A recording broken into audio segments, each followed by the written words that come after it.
Hello, everyone, and welcome to the 2023 edition of I Am Christina DiArcangelo.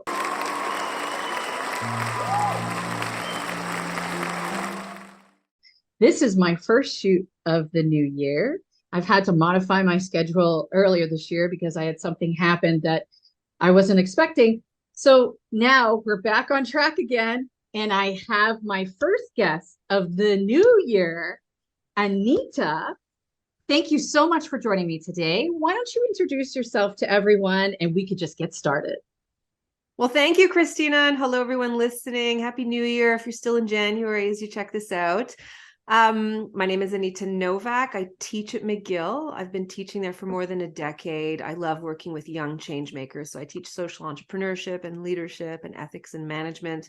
I'm the author of a forthcoming book called Purposeful Empathy: Tapping Our Hidden Superpower for Personal, Social, Organizational, and Social Change. So I'm very, very excited. I am so excited about this because this is something, empathy is something that I feel is so important for people to have as a human. And, we saw a lot, during COVID, and I'm not going to turn this into a political discussion, but you know where I'm coming from, right? Mental health is at its highest. There's a lot of stuff going on all over the world, multiple countries, economy problems, fighting, all kinds of stuff. And, imagine if people could have been or could be more empathetic and more purposeful about it.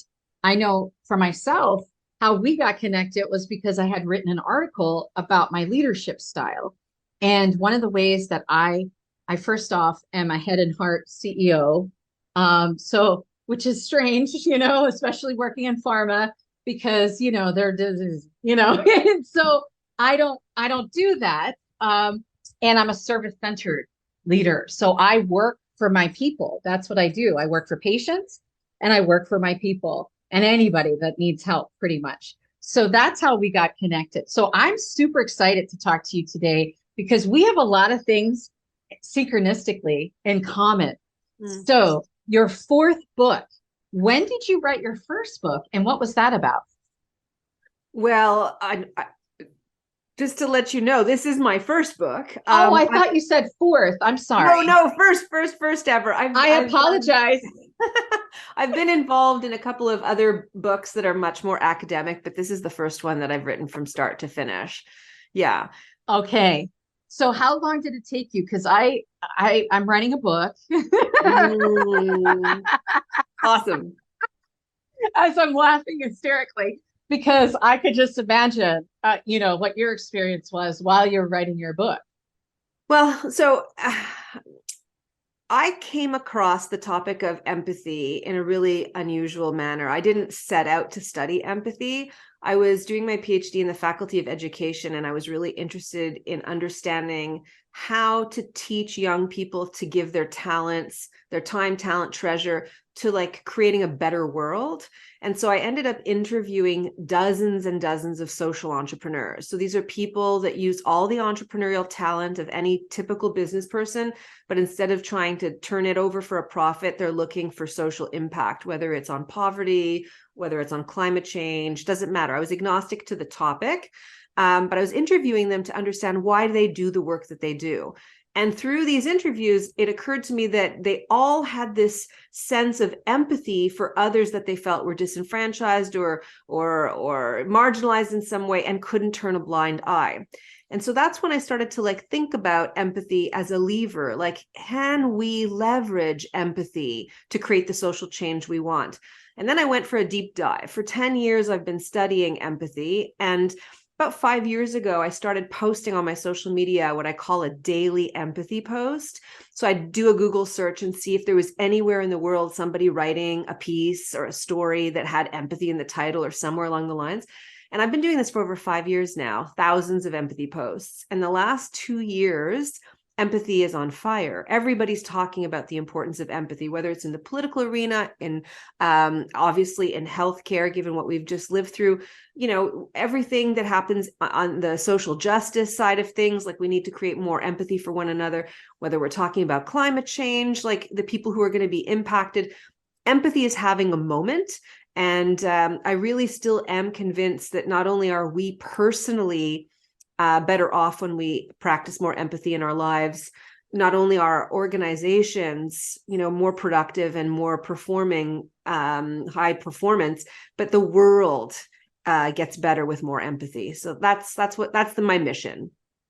That is awesome. I just love that. And I love also the fact that kids are now being taught empathy, like, I don't know, when we were growing up, we were not taught about empathy in class. There was no focus on empathy. You just had to do your work and you had to be obedient and you had to excel, and learn, right? They were taught empathy. And my son is going to be 10. And, being Baha'i, especially, we're both, he's Baha'i, I'm raising him Baha'i, and I converted to it.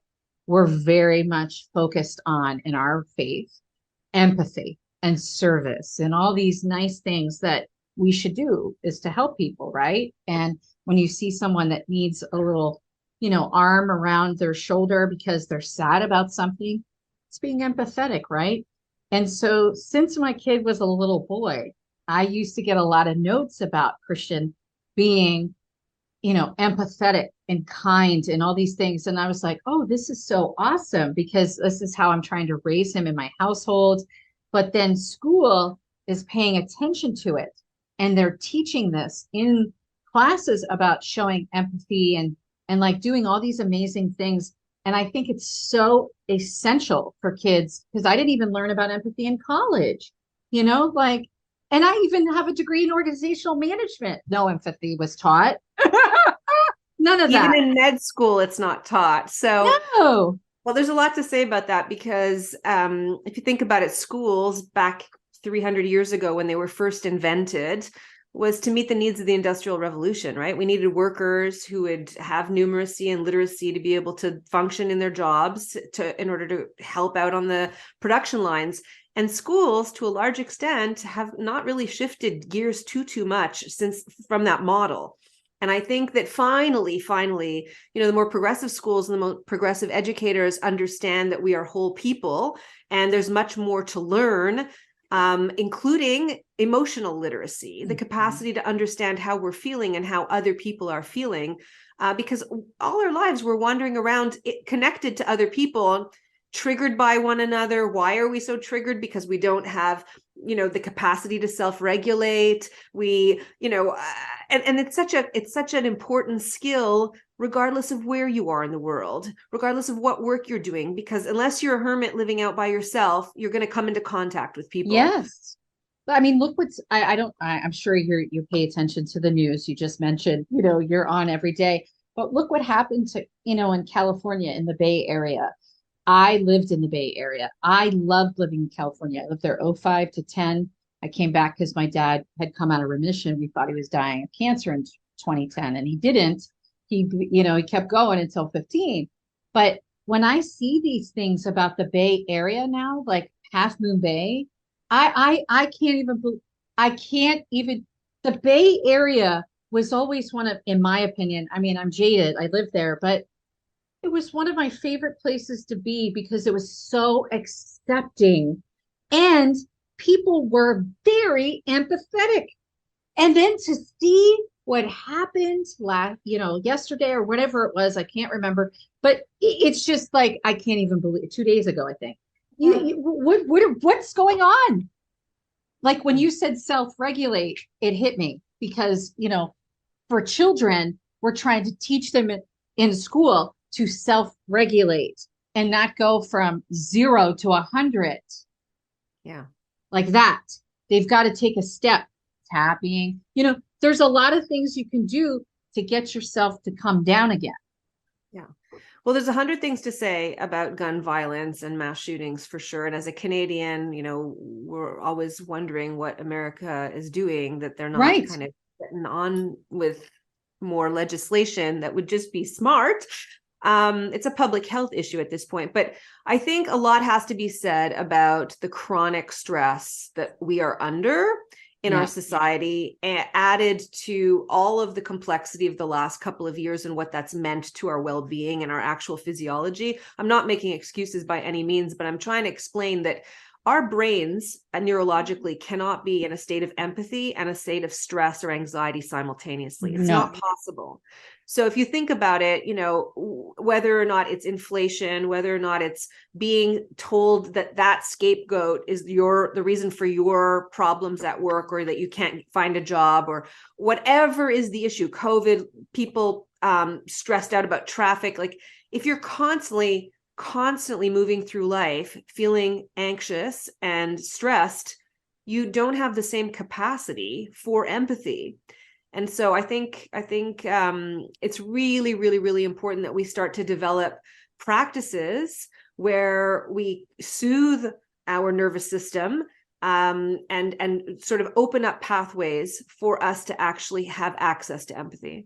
I agree with you 150%. You see me nodding because, I mean, this is, as you know, I kind of already said, this is how I practice my life, right? Is to always have empathy for others and recognizing where they're at in that moment. But I worked a lot because I used to be fight or flight all the time, fight or flight, you know, and it's a lot that's, you know, happened through my childhood that has caused that. And then, you know, my marriage and things. So, you know, domestically, that's why I was always on the fight or flight mode. And when I started doing NLP and working on my subconscious and talking to myself nicer, you know, out loud, so that my brain could hear what I'm saying, I noticed a big change in my behavior.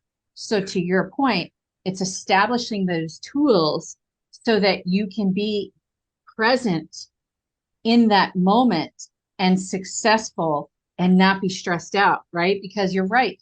There's so many things that stress us out. It could be something as stupid as, you know, your washer breaks, you know, and right now you can't get parts and things, right? So a normal back in the day when a washer broke, it's no big deal. It'll be fixed in 2 days. Well, I'm saying this because my washer's been broke for like 2 months now, right? And so, yeah, I came back from vacation for Thanksgiving and my washer was broke. And so I was like, well, whatever. I outsource for a living. I'm just going to find a wash and fold. And I took myself, out of that stressful environment. I could have stayed there and been like, oh, what am I going to do? No, time out. Yeah. Put myself in a timeout. Let's step back. What's the issue? Resolution, application, and conclusion. IRAC. If we could do that, you know what I'm saying?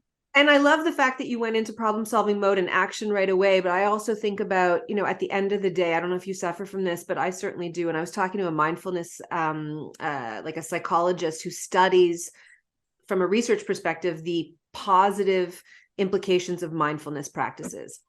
He was saying, like, if let's say at night you go through your day, and this happens to me all the time, where I've worked a really solid day, like a 10-hour day. I've been hard at work all day long, but I spend more time thinking about what I didn't get done than what I did. And that I took a call in the meantime from a friend that needed some advice. And there were a couple of other things that, you know, were little kind of footnotes to the day, but I don't actually honor those. And he said this a simple practice, like actually putting your hands on your chest and feeling the warmth and saying, I am a good person and I worked hard today, and like soothing yourself with those messages, because we're constantly believing the thoughts that we have.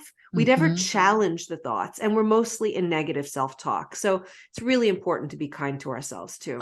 I agree with you wholeheartedly. And this year, when I came into the new year, I did something very different. Normally I come into the new year and I'm like a comet, you know, I'm flying in, you know, with full force. This year, I was like, no, you know what? I'm not doing this. I'm going to work on the things that I want to work on in the beginning of the new year. I'm going to work on things that I need to get done because of project-based things. It's clinical trial or something. Obviously, that's the number one priority. Patient safety, that's important. But, you know, I'm not getting rid of that kind of stuff. But what I'm saying is I have not been as overwhelmed this year because I consciously made a change in how I was coming out the gates this year. And this was big for me.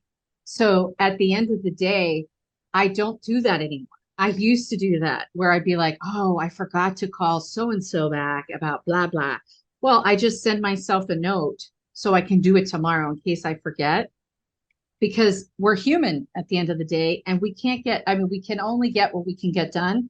And as long as we were impactful, just like you said, then we were amazing that day, and just give yourself a break and pat yourself on the back, Yeah. Yeah, and we have to also remind ourselves that the society we live in is not designed for optimal living and optimal well-being and health, like mental health or otherwise. We're so busy. We're being human doings as opposed to human beings. And I think we have to start privileging and valuing what it means to slow down and not have to be so task oriented, that we can get value from the quality of our relationships as opposed to the quantity of work that we do. I agree. I mean, the whole mental health thing, for me, that's why I did this year, because I was like, listen, I am not gonna, I work a lot.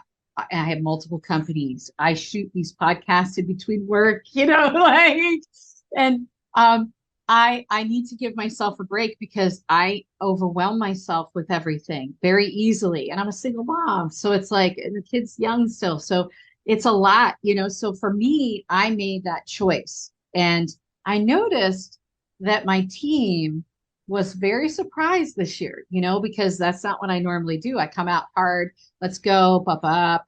And I think that they appreciated also we were coming in easy this year instead of hardcore.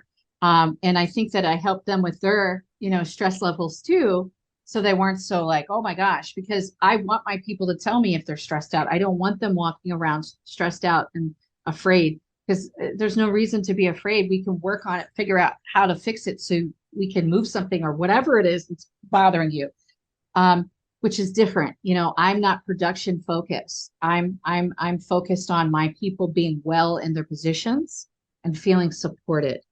And the work they get done is something important and they're doing a great job. That's what I focus on because that's really important for their mental health. Well, it's so interesting because a lot of times I get asked if I do corporate talks, people say, oh, all this empathy stuff, it's really lovely, but we're a high performance culture. And it sounds like that empathy in the workplace might have a place, once in a while, but it doesn't seem like it's productive. The value that it brings is not going to sort of like achieve success in the workplace. And I say, no, I want to debunk that completely. That's entirely false. Because if you think about it, like your organization, right? You just talked about, you came in and it wasn't like a fast start. It was like, let's gradually start the year off on a good note. There's this expression that I love, which is called, if you go away on a conference, away from your day-to-day work, all of a sudden you have a bright idea once in a while. Musicians refer to it's as the silence between the notes that makes the music, right? Once we stop going so fast all the time, and we actually enable and facilitate even the opportunity for us to have conversations as human beings before we are subordinates or workers or colleagues, all of a sudden we get to know each other's lives, what happened over the holidays. And all of a sudden our social capital goes up because I care more about you as a person than just like what work you have to do for me to be able to do my work. Right. So then when we actually kind of shift gears into the work that does need to get done, that the social capital that exists between us greases the wheel of the work, because we read each other's emails without judgment of like, what does she mean by that? What's this all caps thing? Or so there's so much, miscommunication that happens when you don't have a strong connection with people. So the stronger the relationships are at work, the more you can be yourself and authentic and free without fearing retribution or judgment, the more we can sort of be creative, be innovative, and work goes better. Not to mention the issue of absenteeism or presenteeism, which is a thing, or people just quiet quitting, or the giant resignation. We have to look at all those metrics that when people feel valued and safe at work, they're going to stay there and they're going to perform. I write about this a lot, these types of topics, because I I want to try to use my voice to make it better for people, and a lot of times at the C-suite level, we think we know everything all the time, and we don't. We don't know everything. And to your point, understanding what's going on at home, because it impacts their work, right? If they had something happen where they have a relative that's ill or whatever, they're not going to be fully present that day. So if you can spend a little bit of time connecting with them on that, if they choose to talk about it, of course, then you're showing and acknowledging that they're being heard. They are safe to talk about it. You're showing the empathy that you feel for them on that given situation.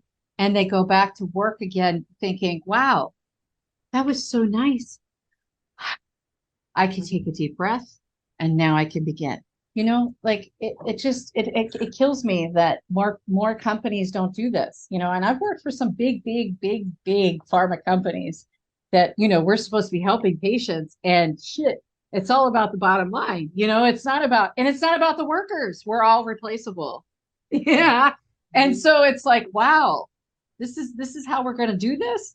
So that's why I made a direct change, and I see where you are and what you're trying to do. The fact that you work at McGill, which, geez, I mean, I've worked with McGill for clinical studies, for the questionnaires we license. So I've known about you guys for years and years and years. I mean, it's prestigious. And I think it's amazing that you're in Canada. You guys are so much nicer there than we. I don't mean to put us down over here, but damn. I mean, sometimes I feel like I'm in an alien ship. I don't know what's going on. I'm like, what the hell is happening in this country? Well, I mean, if you travel around America, you meet incredible people, but the news of America doesn't highlight all of your finer moments. No, surely does it. It surely does it. So we actually have to end now. It's time for us to say goodbye, so to speak. But I really appreciated having you on, and I'd like to invite you back on because there's a topic that I'd like to cover with you in the future, and your book will be out by then, so we could talk about your book too. But if that's okay with you, I'd like to have you back on again. Love it, Christina. Love it. Okay, awesome. Well, thank you. Thank you from the bottom of my heart. I know you have another meeting to go to as well, so I want to be mindful of your time. But thank you so much for joining us today and talking about this topic, because it is so very important, in my opinion. Thank you for having me, Christina. I wish you a great day, and all your listeners as well. Oh, thank you so much. And so, as we always do at the end of every episode, I like to remind people of the following. Remember, we are the same. I am Christina DiArcangelo. Thank you for joining us today.